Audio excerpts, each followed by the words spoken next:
정말 인생에서 꼭 필요한 건데, 정말 없으면 안 되는 건데 점점 사라지는 게 있어요. 그 중에 하나가 이제 관용이라고 하는 겁니다. 관용.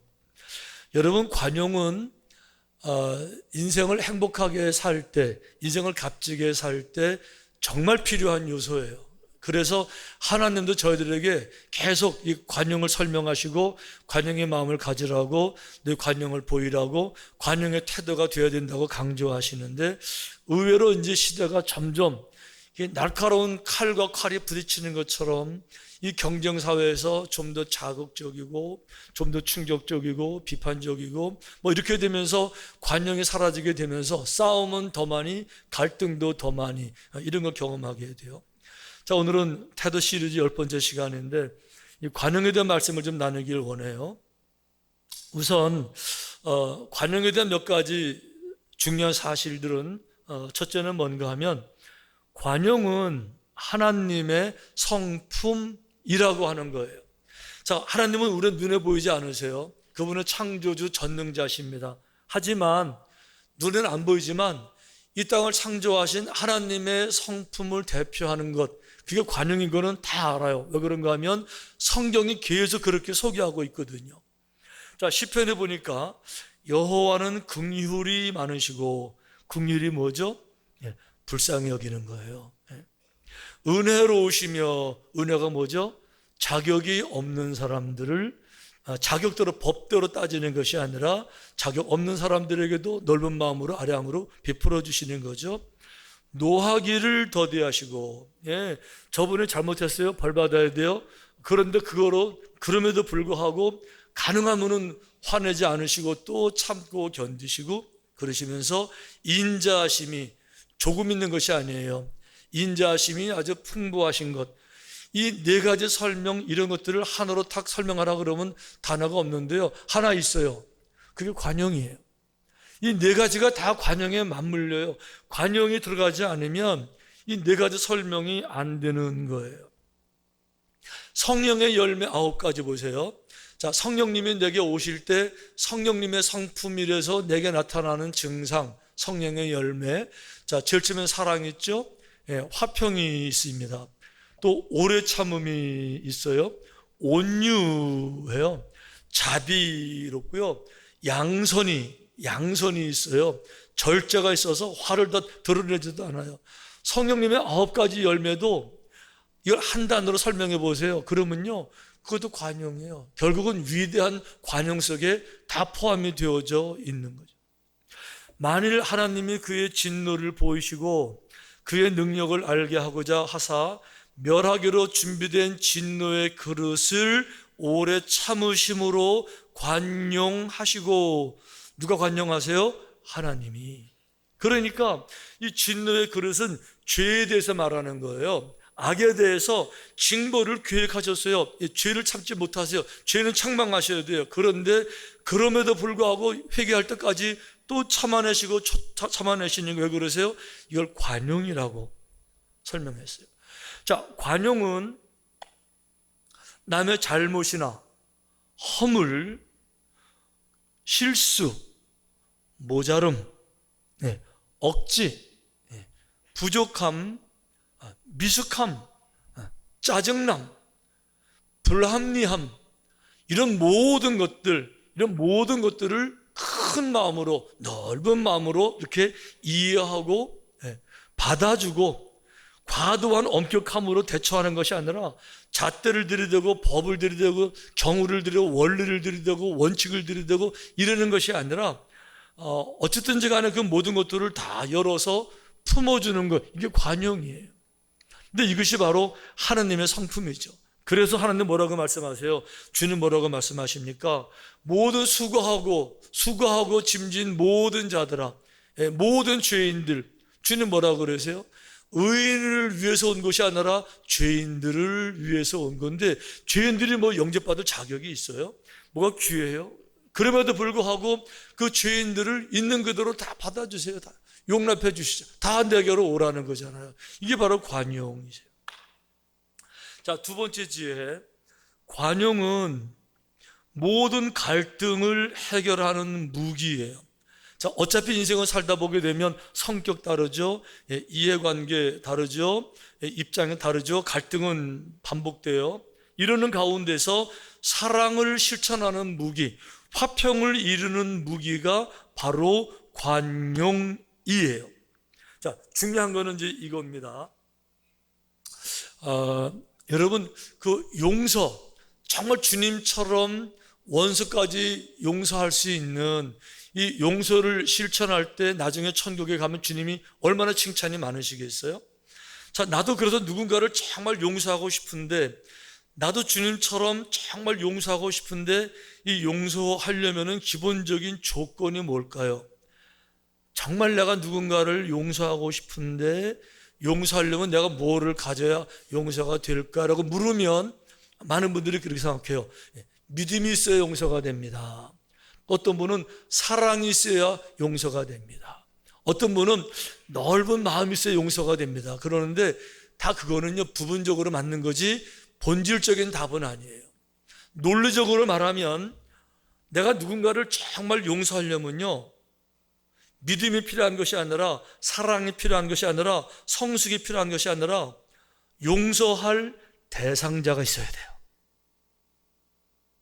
아멘? 다시 말하면 지독하게 내가 상처를 받았어야 돼요. 내가 누군가를 정말 용서해 보려면요, 조건이 뭐예요? 뭐 믿음, 사랑 이런 거 아니고 정말 지독하게 고통을 당하고 억울한 일을 당하고 상처를 당하고 마음이 찢어지고 심장이 찢어지고 인생이 파괴되고 이런 고통을 당한 사람만 용서할 수 있지, 아무도 내게 고통을 안 줬는데 내가 누굴 용서해요? 나도 용서하고 싶은데 용서해줄 사람이 없어요. 내게 고통을 준 사람이 없잖아요. 그게 용서가 안 되는 거죠. 관용이 똑같은 거예요. 나도 누군가를 관용하고 싶은데, 나도 좀 이해하고 받아주고 이해하고 감싸주고 싶은데 조건이 뭐예요? 믿음이요? 아니에요. 사랑이요? 아니에요. 뭐가 있어야 돼요? 나를 피곤하게 하고 나를 짜증나게 하고 나랑 생각을 다르게 하고, 분명히 내가 생각하기 이것이 옳은데 옳지 않은 일을 해서 평화를 깨고, 그러는 사람들이 있을 때 비로소 관용을 한번 실천해 볼 수가 여러분이 있는 거예요. 중요한 거는 뭔가 하면 관용은 모든 갈등에 필요한 거예요. 관용은 모든 다툼에 필요한 거예요. 관용은 입장 차이에서 관용이 필요한 건데, 모든 사람은 다 자기만의 입장, 다른 입장을 가지고 있어요. 자, 오늘 본문의 얘기는 너무 중요해서 설명하지 않을게요. 큰 그림으로 말씀드려 볼게요. 자, 이제 롯이 장성했습니다. 아브라함이 자기 동생의 아들을 친아들처럼 잘 키워서 장성해서 부자가 됐어요. 짐승도 많습니다. 워낙 많아지다 보니까 이제 같이 못 살아요. 날마다 종들이 다툽니다. 이제 갈라서야 됩니다. 입장이 달라요. 아브라함 입장은 뭔가 하면, 그래도 내가 어릴 때부터 아들처럼 키웠으니 인간이라면 은혜를 나눈 사람이라 그러면 나를 위해서 자기가 양보를 하고 나를 좋은 땅에 살게 하고 자기가 좀 힘든 땅으로 가야 되겠지. 자기는 건강하니까, 젊으니까. 이게 아브라함 입장이에요. 여러분, 롯의 입장이 달라요. 롯은 이렇게 생각하는 거예요.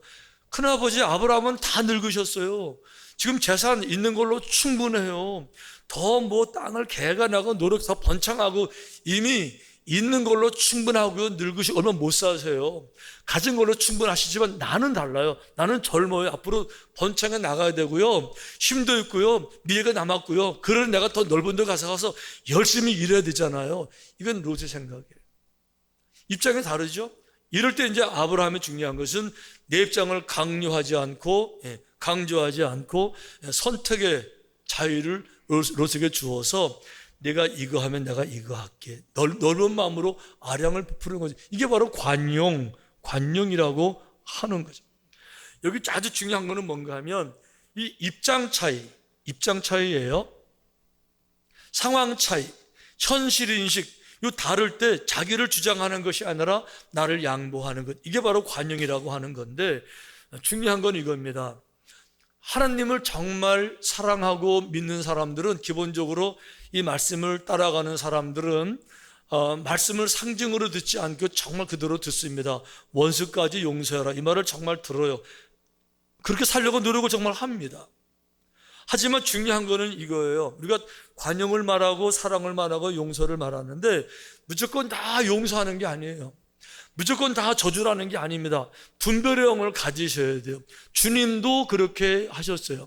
예를 들면 어떤 건 내가 다 용서가 되지만 마지막까지 용서가 안 되는 거, 양보가 안 되는 거, 내 주장을 꺾을 수 없는 거, 마지막까지 붙잡아야 되는 게 있는데 그것이 뭔가 하면 주님의 말씀 중에서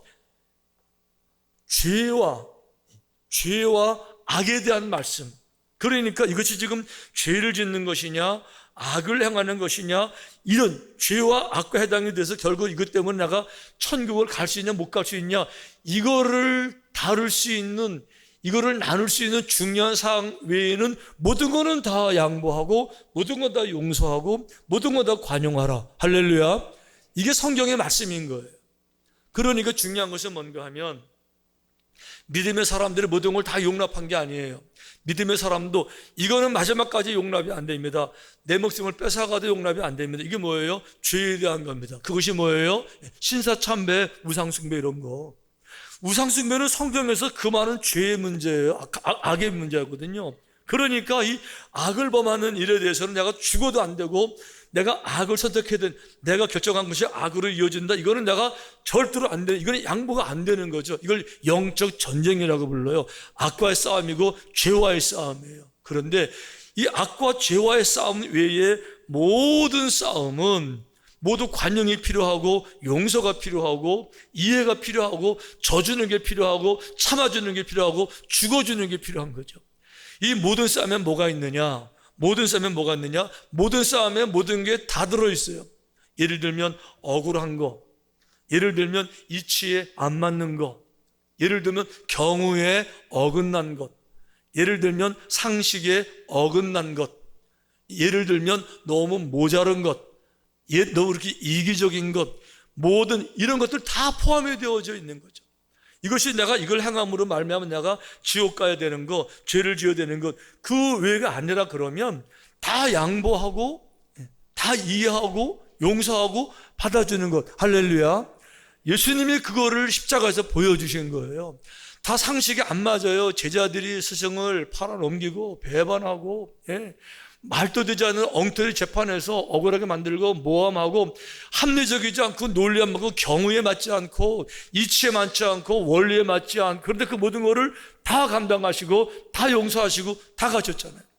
근데 우리는 그 부분에서 분리가 안 돼서 우리는 내가 이거를 선택함으로써 이게 죄로 이어지고 지옥에 가는가, 이 문제가 아니라, 그걸로 잣대를 삼는 것이 아니라 우리는 늘 뭘로 잣대를 삼아요? 내 생각에 상식이라고 느껴지는 것, 상식. 내 생각에 경우, 이런 경우는 없어. 경우라고 느껴지는 거, 경우.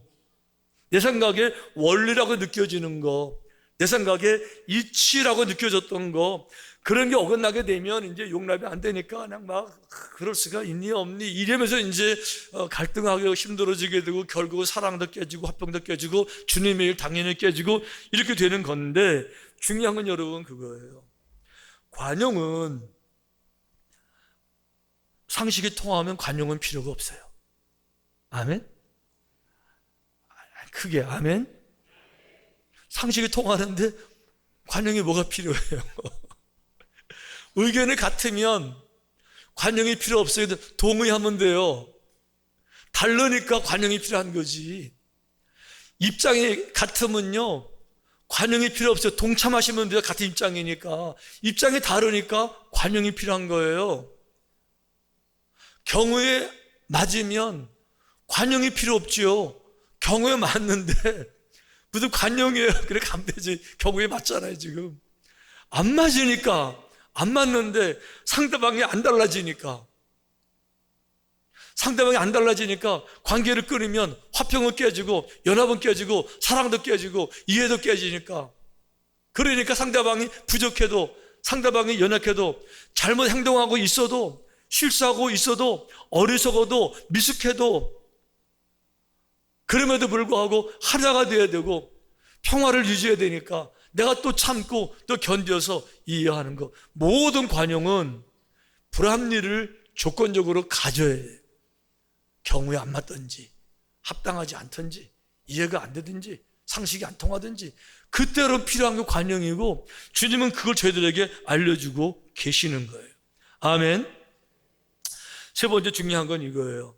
관용은 상대의 태도에 달린 것이 아니라 내 마음 크기에 여러분 달린 거예요. 나중에 조카 롯이 전쟁에 이제 문제 때문에 포로로 끌려가게 되잖아요.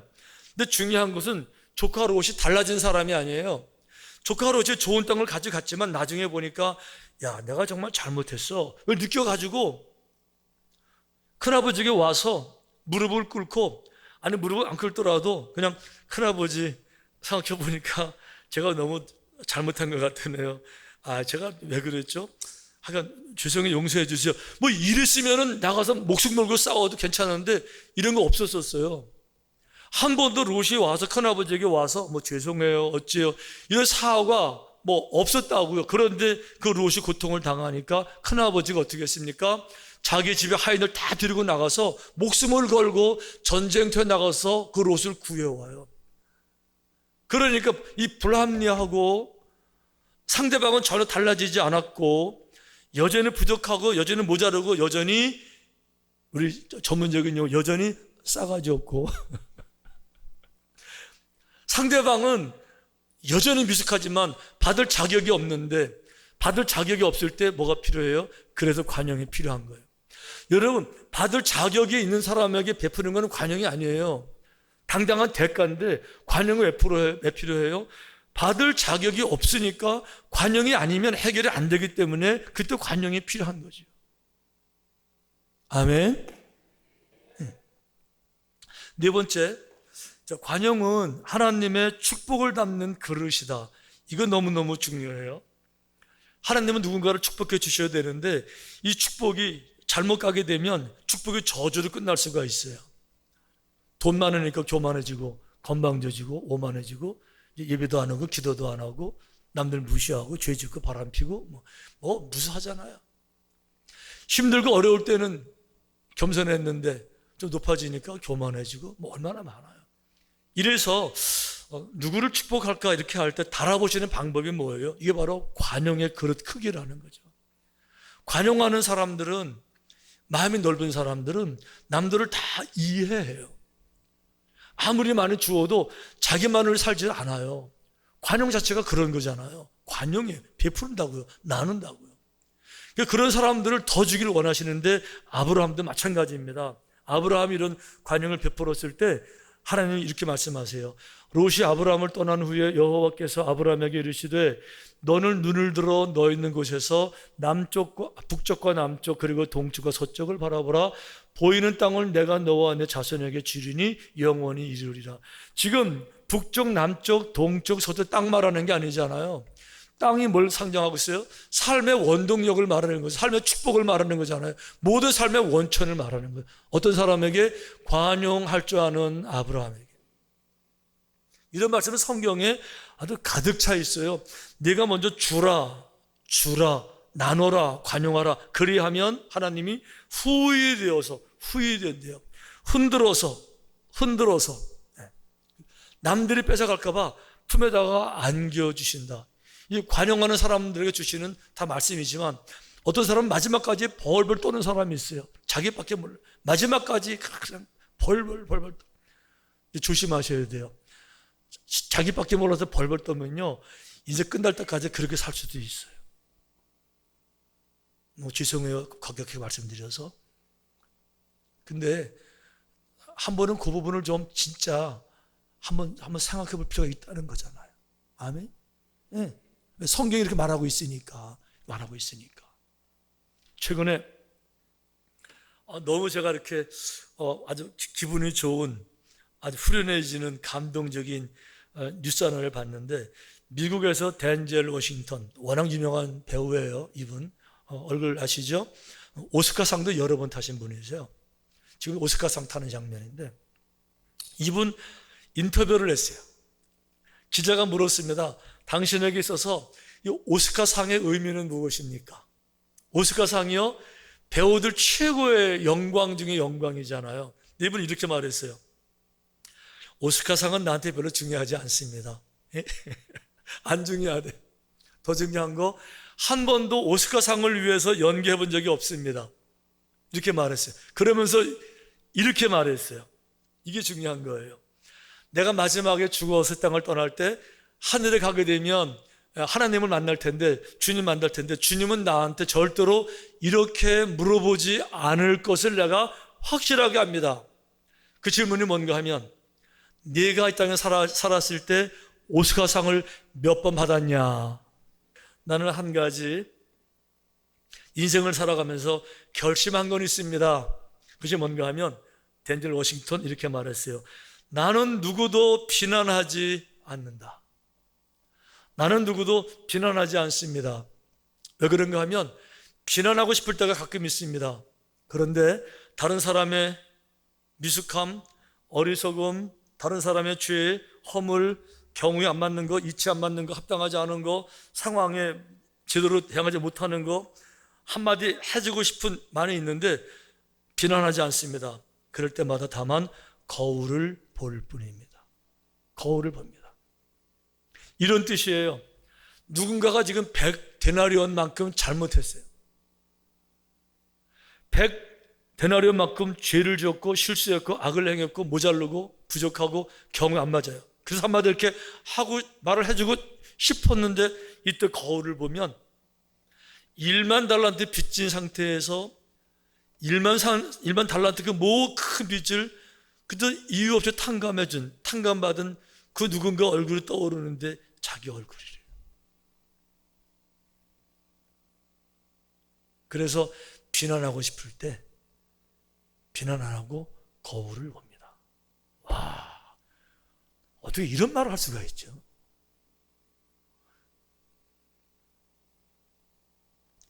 근데 그분이 또 다른 이 얘기 했어요. 너무 중요한 건데 이 얘기 했어요. 당신에게 이 오스카상은 무슨 의미가 있습니까? 그랬더니 이렇게 말했어요. 오스카상은 사람들이 주는 겁니다. 그런데 상 말고 이까지 그 종이 한 쪼가리, 이까지 그 트로피 하나, 이 상 말고 상급을 주시는 분이 계시는데 그분은 하나님이십니다. 어떻게 이런 말을 배우고 하냐고요. 참, 정말 대단한 거예요. 대단한 거예요. 사람들은 내게 상을 주는데 상은 나중에 가면요 다 쓸데없어요. 그까지 그 뭐 쪼가리 하나, 트로피 하나가 무슨 의미가 있어요?